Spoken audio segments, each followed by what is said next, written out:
ಸ್ನೇಹಿತರೆ, ಚರಿತ್ರೆಯ ಮತ್ತೊಂದು ವಿಡಿಯೋಗೆ ನಿಮಗೆಲ್ಲ ಪ್ರೀತಿಯ ಸ್ವಾಗತ. ಮಧ್ಯಮ ವರ್ಗದವರಿಗೆ ಬಂಪರ್. ಇದು ಈ ಬಾರಿಯ ಕೇಂದ್ರ ಬಜೆಟ್ನ ಒನ್ ಲೈನ್ ಹೈಲೈಟ್ಸ್. ಉಳಿದ ಕ್ಷೇತ್ರಗಳಿಗೆ ಏನ್ ಸಿಕ್ಕಿದೆಯೋ ಇಲ್ಲವೋ ಗೊತ್ತಿಲ್ಲ, ಆದರೆ ನಿರ್ಮಲಕ್ಕ ಮಂಡಿಸಿರುವ ಬಜೆಟ್ನಲ್ಲಿ ಮಧ್ಯಮ ವರ್ಗದವರಿಗೆ ಲಾಟರಿ ಹೊಡೆದಿದೆ. ತೆರಿಗೆ ಪಾವತಿ ವಿಚಾರದಲ್ಲಿ ಮೋದಿ ಸರ್ಕಾರ ದೊಡ್ಡದೊಂದು ಗಿಫ್ಟ್ ನೀಡಿಬಿಟ್ಟಿದೆ. ಈ ಗಿಫ್ಟ್ ದೇಶದಾದ್ಯಂತ ಸುದ್ದಿ ಮಾಡ್ತಾ ಇದೆ.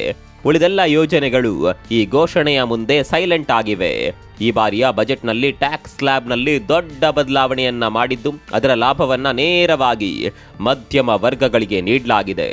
ಹಾಗಂತ ಈ ಬಜೆಟ್ನಲ್ಲಿ ಕೇವಲ ಮಧ್ಯಮ ವರ್ಗವನ್ನೇ ಫೋಕಸ್ ಮಾಡಿಲ್ಲ, ಅಗತ್ಯ ಕ್ಷೇತ್ರದತ್ತ ಕೂಡ ಫೋಕಸ್ ಮಾಡಿರುವ ನಿರ್ಮಲಾ ಮೇಡಮ್ ಬಡವರ ಮೇಲೆ ಕೂಡ ಕರುಣೆ ತೋರಿಸಿದ್ದಾರೆ, ಆರೋಗ್ಯ ಕ್ಷೇತ್ರದ ಮೇಲೆ ಕೂಡ ದಯೆ ತೋರಿಸಿದ್ದಾರೆ, ಕೃಷಿ ಕ್ಷೇತ್ರವನ್ನ ಬಲಪಡಿಸುವ ಯೋಜನೆಗಳನ್ನ ಘೋಷಣೆ ಮಾಡಿದ್ದಾರೆ. ಮಹಿಳಾ ಸ್ವಾವಲಂಬನೆಗೆ ಕೂಡ ಒತ್ತು ನೀಡಲಾಗಿದೆ. ಅಷ್ಟಕ್ಕೂ ಕೇಂದ್ರ ಬಜೆಟ್ನಲ್ಲಿ ಯಾವೆಲ್ಲ ಘೋಷಣೆಗಳನ್ನ ಮಾಡಲಾಗಿದೆ, ರೈತರಿಗೆ ಏನೆಲ್ಲ ಲಾಭ ಆಗಲಿದೆ, ಮಧ್ಯಮ ವರ್ಗದ ತೆರಿಗೆ ವಿನಾಯಿತಿ ಲೆಕ್ಕಾಚಾರ ಹೇಗಿದೆ, ಎಷ್ಟು ಆದಾಯದವರಿಗೆ ತೆರಿಗೆ ಕಟ್ಟುವಂತಿಲ್ಲ, ಬಜೆಟ್ ನಂತರ ಯಾವೆಲ್ಲ ವಸ್ತುಗಳು ಅಗ್ಗವಾಗಲಿದೆ, ಯಾವೆಲ್ಲ ವಸ್ತುಗಳು ದುಬಾರಿ ಆಗಲಿದೆ, ಎಲ್ಲವನ್ನ ಡೀಟೇಲ್ ಆಗಿ ತೋರಿಸ್ತೀವಿ ನೋಡಿ.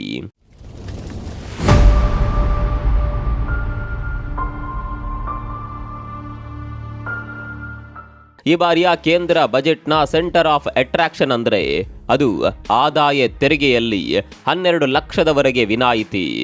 ನಿರ್ಮಲಾ ಸೀತಾರಾಮನ್ ಈ ಘೋಷಣೆ ಮಾಡುವ ಮೂಲಕ ಮಿಡಲ್ ಕ್ಲಾಸ್ ಜನರ ಮನಗೆದ್ದು ಬಿಟ್ಟಿದ್ದಾರೆ. ಸ್ನೇಹಿತರೆ, ನಿಮಗೆ ಗೊತ್ತಿರಲಿ, ಇಷ್ಟು ದಿನ 7 ಲಕ್ಷ ರೂಪಾಯಿವರೆಗೆ ತೆರಿಗೆಯಲ್ಲಿ ವಿನಾಯಿತಿ ಇತ್ತು. ಇದೀಗ ಬರೋಬ್ಬರಿ 12 ಲಕ್ಷ ರೂಪಾಯಿಗೆ ಏರಿಕೆ ಮಾಡಲಾಗಿದೆ. ಇಲ್ಲಿ ಗುಡ್ ನ್ಯೂಸ್ ಆದರೂ ಈ ತೆರಿಗೆಯ ಲೆಕ್ಕಾಚಾರ ನಿಮ್ಮಲ್ಲಿ ತುಂಬಾ ಜನಕ್ಕೆ ಗೊತ್ತಿರಲಿಕ್ಕಿಲ್ಲ. ಹಿಂದಿನ ತೆರಿಗೆ ವ್ಯವಸ್ಥೆಯಲ್ಲಿ 7 ಲಕ್ಷದವರೆಗಿನ ಆದಾಯಕ್ಕೆ ಯಾವುದೇ ರೀತಿಯ ಆದಾಯ ತೆರಿಗೆ ಇರಲಿಲ್ಲ. ಅಂದರೆ ವರ್ಷದಲ್ಲಿ 7 ಲಕ್ಷ ಸಂಪಾದನೆ ಮಾಡಿದ್ರೆ ಯಾವುದೇ ತೆರಿಗೆ ಕಟ್ಟಬೇಕಾಗಿರಲಿಲ್ಲ. 7 ಲಕ್ಷಕ್ಕಿಂತ ಹೆಚ್ಚು ಆದಾಯ ಇದ್ರೆ ಸರ್ಕಾರಕ್ಕೆ ಆದಾಯ ತೆರಿಗೆಯನ್ನ ಕಟ್ಟಬೇಕಾಗಿತ್ತು. 7 ರಿಂದ 10 ಲಕ್ಷದವರೆಗೆ ಆದಾಯ ಇರುವವರು 50,000 ರೂಪಾಯಿಯನ್ನ ಆದಾಯ ತೆರಿಗೆಯ ರೂಪದಲ್ಲಿ ಕಟ್ಟಬೇಕಾಗಿತ್ತು. ಈ ಬಾರಿ ಆ ತೆರಿಗೆಯನ್ನ ಕಟ್ಟಬೇಕಾಗಿಲ್ಲ.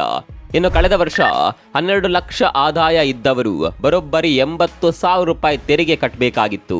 ಆದರೆ ಈ ಬಾರಿ 12 ಲಕ್ಷದವರೆಗಿನ ಆದಾಯದಲ್ಲಿ ಯಾವುದೇ ತೆರಿಗೆ ಇಲ್ಲ. ಇದರಿಂದ 80,000 ರೂಪಾಯಿ ಉಳಿತಾಯವಾಗಲಿದೆ. ಅಲ್ಲಿಗೆ ಈ ಯೋಜನೆಯ ದೊಡ್ಡ ಲಾಭವನ್ನ ಪಡೆಯೋದು ಮಧ್ಯಮ ವರ್ಗದ ಜನತೆ. 10 ಲಕ್ಷದವರೆಗೆ ಈ ಬಾರಿಯ ಬಜೆಟ್ನಲ್ಲಿ ವಿನಾಯಿತಿ ನೀಡಬಹುದು ಅನ್ನುವ ನಿರೀಕ್ಷೆ ಇತ್ತು.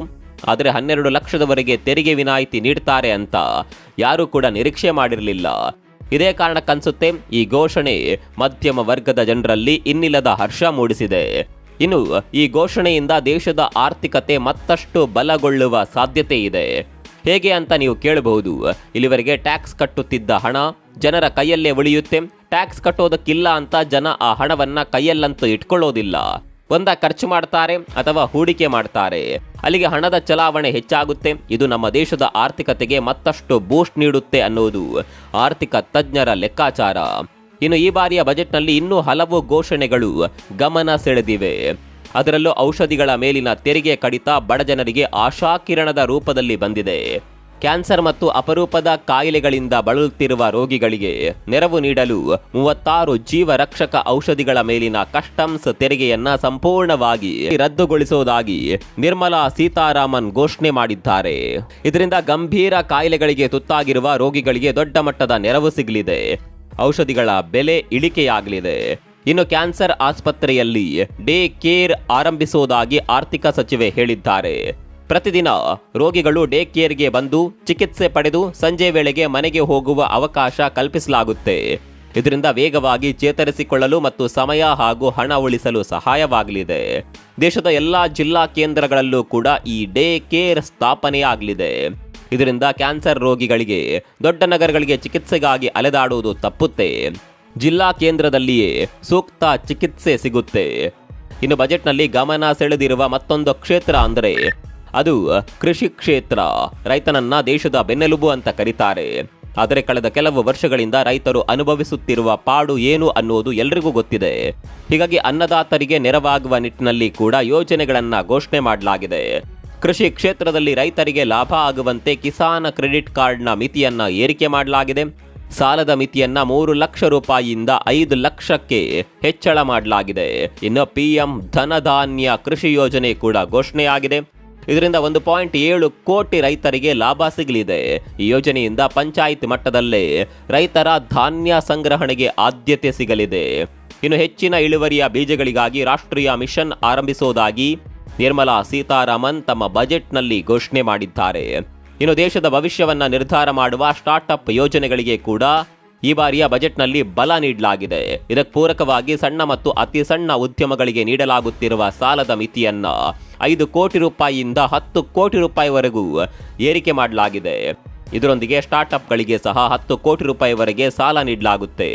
ಇನ್ನು ಮುಂದಿನ 5 ವರ್ಷಗಳಲ್ಲಿ 5 ಲಕ್ಷ ಮಹಿಳಾ ಉದ್ಯಮಿಗಳಿಗೆ 2 ಕೋಟಿ ರೂಪಾಯಿವರೆಗಿನ ಅವಧಿ ಸಾಲವನ್ನ ನೀಡಲು ಸರ್ಕಾರ ಮುಂದಾಗಿದೆ.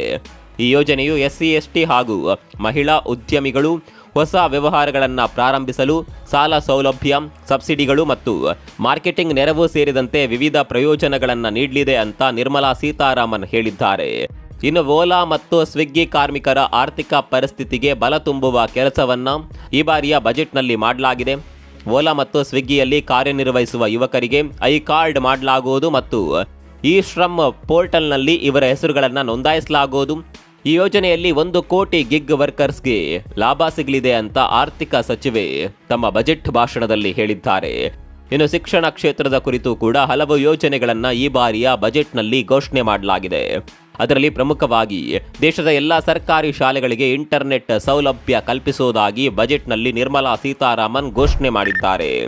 ಶಿಕ್ಷಣ ವಲಯದಲ್ಲಿ ಸಂಪೂರ್ಣ ಬದಲಾವಣೆ ತರುವ ವಿಚಾರದಲ್ಲಿ ಎಲ್ಲ ಸರ್ಕಾರಿ ಸೆಕೆಂಡರಿ ಶಾಲೆಗಳಿಗೆ ಬ್ರಾಡ್ ಬ್ಯಾಂಡ್ ಕನೆಕ್ಟಿವಿಟಿ ಕಲ್ಪಿಸಲಾಗುವುದು ಅಂತ ತಮ್ಮ ಬಜೆಟ್ ಭಾಷಣದಲ್ಲಿ ನಿರ್ಮಲಾ ಸೀತಾರಾಮನ್ ಘೋಷಣೆ ಮಾಡಿದ್ರು. ಅಷ್ಟೇ ಅಲ್ಲ, ಸರ್ಕಾರಿ ಶಾಲೆಗಳಲ್ಲಿ ಒಟ್ಟು 50,000 ಟಿಂಕರಿಂಗ್ ಲ್ಯಾಬ್ಗಳನ್ನು ಸ್ಥಾಪನೆ ಮಾಡುವ ಗುರಿಯನ್ನ ಕೂಡ ಸರ್ಕಾರ ಇಟ್ಕೊಂಡಿದೆ. ಇನ್ನು ಅಂಚೆ ಕಚೇರಿಯ ವಿಚಾರದಲ್ಲಿ ಕೂಡ ಮಹತ್ವದ ಘೋಷಣೆಯಾಗಿದೆ. ಗ್ರಾಮೀಣ ಪ್ರದೇಶದ ಜನರು ಉಳಿತಾಯ, ಪಿಂಚಣಿ, ಬಿಲ್ ಪಾವತಿ ಸೇರಿದಂತೆ ಅನೇಕ ಹಣಕಾಸಿನ ವಹಿವಾಟುಗಳಿಗೆ ಅಂಚೆ ಕಚೇರಿಗಳನ್ನು ಅವಲಂಬಿಸಿದ್ದಾರೆ. ಗ್ರಾಮೀಣ ಆರ್ಥಿಕತೆಯ ಸಬಲೀಕರಣಕ್ಕಾಗಿ ದೇಶದಾದ್ಯಂತ 1.5 ಲಕ್ಷಕ್ಕೂ ಅಧಿಕ ಗ್ರಾಮೀಣ ಪ್ರದೇಶಗಳಲ್ಲಿ ಅಂಚೆ ಕಚೇರಿಗಳನ್ನು ತೆರೆಯಲಾಗುವುದು. ಇದರಿಂದ ಜನರಿಗೆ ಪ್ರತಿಯೊಂದು ಕೆಲಸಕ್ಕೂ ಪಟ್ಟಣಕ್ಕೆ ಅಲಿಯುವುದು ತಪ್ಪುತ್ತದೆ ಅಂತ ನಿರ್ಮಲಾ ಸೀತಾರಾಮನ್ ಹೇಳಿದ್ದಾರೆ.